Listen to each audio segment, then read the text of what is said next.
love to share with you a song that I wrote a long time ago, actually, and it just sort of has come back to me a couple times throughout different seasons in my life, but it's sort of resurfaced again.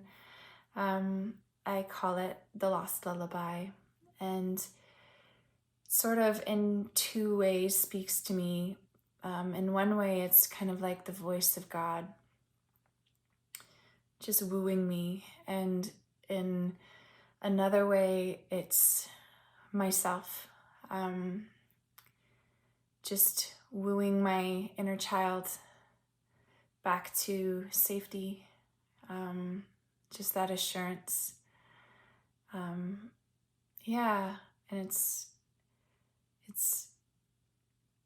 been a fun experience to use it in a sense as a part of kind of a meditative practice, I'd almost want to say, because it's that place where you sit and you just allow yourself, or for myself, to hear that voice just speaking to me.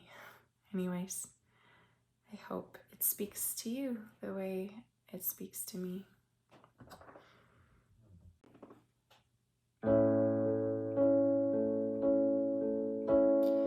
When you lost your way on this twisted path,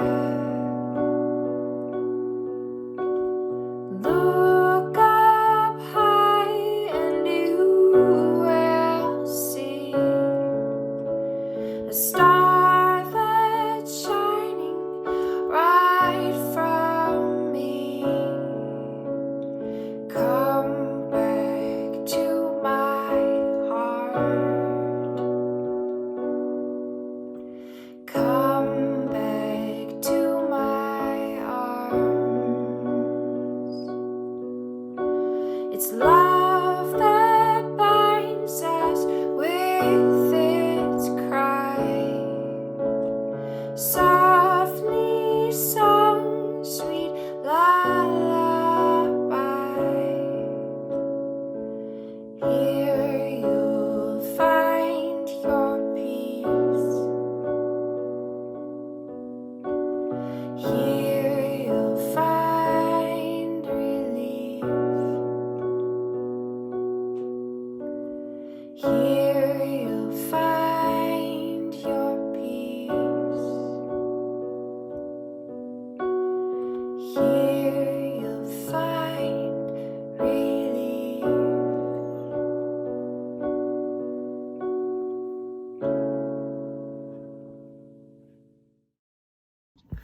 Hey Foss Church, Kareem here. Hope you're doing well on this sunny afternoon. They said it'd be sunny. I think it's sunny. If it's not, it's awkward. I will be sharing a song with you called Your Grace Is Enough. Would love for you to just sing along. So here we go.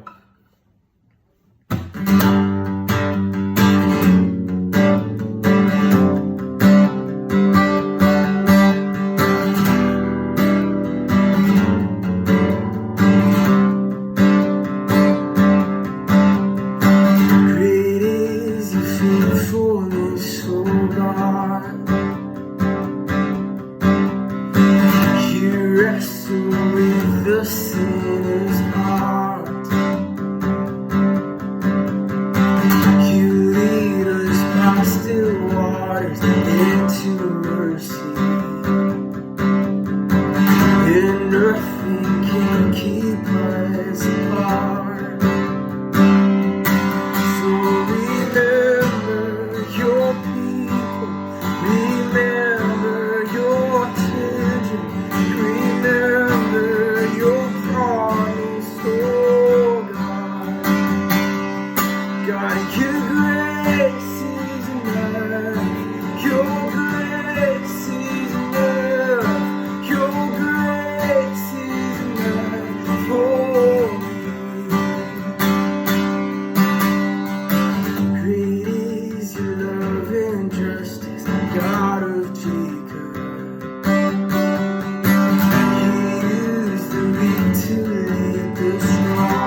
God, your grace is enough.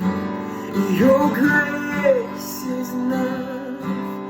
Your grace is enough for me. God, your grace is enough. Your grace is enough.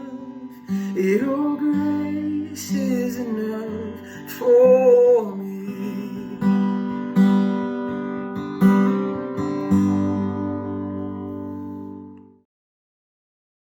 Growing up, I often heard the idea of the kingdom of heaven spoken of as some other place one goes when they die if they believed in the right things. So the hope for me growing up became about going to heaven when I die. I think many of us have heard this version of the kingdom of heaven. It's often precluded by questions like, do you know where you're going to go when you die? And quickly becomes a contest between heaven and hell, leaving the present reality, the here and now, completely out of it. But this is not the kingdom of heaven that we find in the biblical text. The kingdom of heaven is not some ethereal netherworld where we go when we die. Rather, the kingdom of heaven is about what we hope becomes of this world, this tangible flesh and blood world all around us. It is about participating with God in the restoration of all things. It is the reality where God's will is done completely, as we learn and remember every time we say the Lord's Prayer together. Our Father in heaven, holy is your name. Your kingdom come, your will be done on earth as it is in heaven. The good news according to Matthew could be summed up as the kingdom of heaven is here and God is on the throne.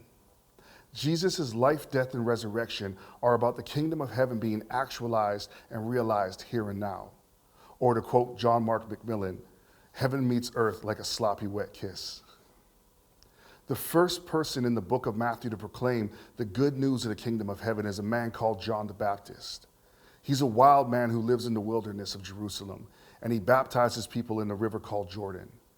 Remember, this river marked Israel's coming into the promised land. So the symbolism of John baptizing in this river while calling them to the kingdom of heaven is huge. John proclaims to the people, repent, the kingdom of heaven is at hand. And Jesus, before beginning his ministry, comes to the river Jordan and is baptized by John. And this marks the beginning of Jesus into ministry, from Jesus going from one place to another. From this time forward, Jesus also began to proclaim or preach, repent, the kingdom of heaven is at hand. Jesus takes up this proclamation of good news. Open your eyes and look. The kingdom of heaven is breaking forth. Two different preachers with the same message. This leads me to believe that the kingdom of heaven coming is a theme that was common in this time. The reality is that the kingdom of heaven is not a new concept that John the Baptist or Jesus are introducing for the first time. It's reflective of the hope in ancient Israel that God would reign upon the whole earth and ban all forms of evil. This is the hope that John and Jesus are stepping into with their message that the kingdom of heaven is here. This is something that signified debate and conversation, much like if you ask a hip-hop fan who's your top five. By the way, it's Mos Def, Jay-Z, Tupac, Common, and Andre 3000 from Outkast, if you're wondering. There's not necessarily an absolute answer, but multiple answers as to what this will look like. So much so that when Jesus gives his vision of the kingdom of heaven in chapter 5, John later sends his disciples to ask Jesus if he is the messianic hope that's going to usher in the kingdom of heaven. Because obviously John's hope for the kingdom of heaven looked a little bit different than Jesus's. In fact, throughout Jesus' time with his disciples, they too keep trying to get Jesus to validate their visions of the kingdom of heaven arriving because they did not see it in what Jesus was doing. It was like healing the sick and liberating people spiritually is great, but what are you going to do the thing I expect you to do? So with all that said, it's very possible to preach about the kingdom of heaven coming near and still not see it when it arrives. It is possible to hold on to the hope of that the kingdom of heaven is coming and still not see it in our midst. It is possible to follow Jesus and still not see the kingdom of heaven. It is so important that we are open to letting go of the way we think the kingdom of heaven should be like and begin to attune our ears to hear and our eyes to see the kingdom of heaven in our presence. We do this by listening to the words that Jesus proclaims about the kingdom of heaven. We do this by watching what Jesus did as a proclamation of the kingdom of heaven being present. When John the Baptist questions whether Jesus is the one to usher in the kingdom of heaven, Jesus says this: "Go back and report to John what you hear and see. The blind receive sight, the lame walk, and those with leprosy are cleansed. The deaf hear, and the dead are raised. The good news is proclaimed to the poor."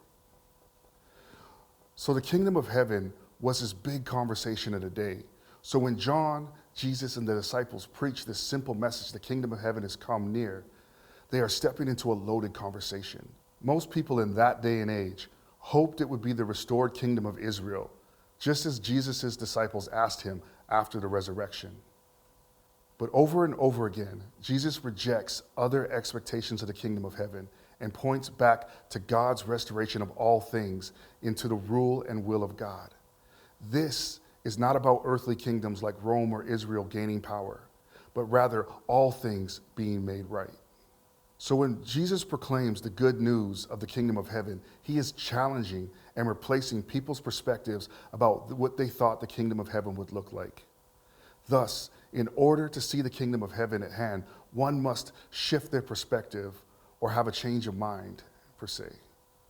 And in doing so, they will see the kingdom of heaven create space for those who are oppressed and marginalized. Often, Jesus' healing was about returning people to community. When the kingdom of heaven has come near to you, you will see liberation, healing, reconciliation if you're looking. Or maybe we should say that anywhere we see liberation from systems of oppression, healing, and reconciliation, there you will find the kingdom of heaven, even if only in seed form.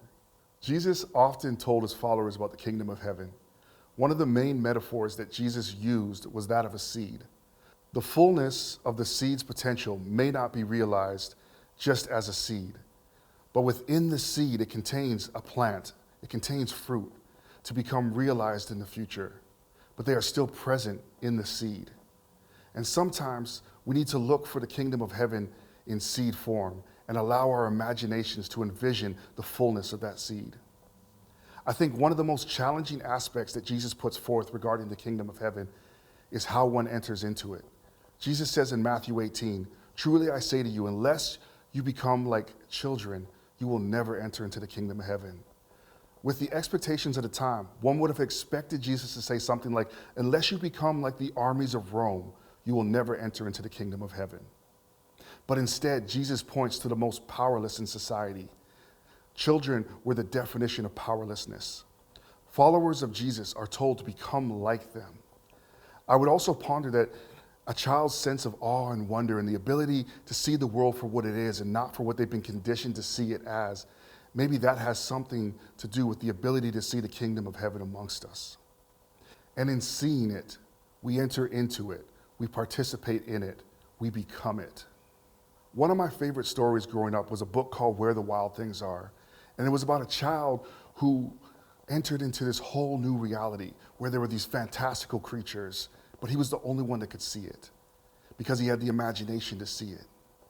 And I feel like the kingdom of heaven, when it says that we enter it as children, it's about the imagination to see that which is present all around us. So we begin to say in the spirit of ODB from Wu-Tang Clan, the kingdom of heaven is for the children. Where are the places that you've seen the kingdom of heaven break forth? My fear is that far too many people who are following Jesus have a different vision for what they think the kingdom of heaven should look like, and thus fail to see it in their midst, never mind participate in it.